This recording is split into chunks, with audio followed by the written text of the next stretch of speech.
দেবদাস ভেবেছিল পার্বতী তাকে ছাড়া মরে যাবে, অথচ তার জ্বরটুকু অব্দি আসেনি। এখন এই কথার সাথে যোগ করে পুরুষের পারসেপশনাল নিয়ে কথা বলবো। আসলে পুরুষের কাছে যা কিছু সহজে ধরা দেয়, পুরুষ তাকেই তখন ভীষণ সহজলভ্য ভেবে নেয়।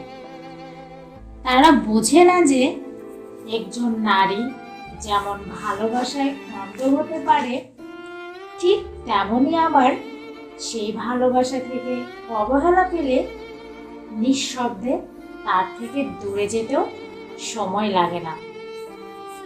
এভাবেই পুরুষ তার বারবার একটা সময়ের পর তার কাঙ্ক্ষিত নারীকেই হারায়।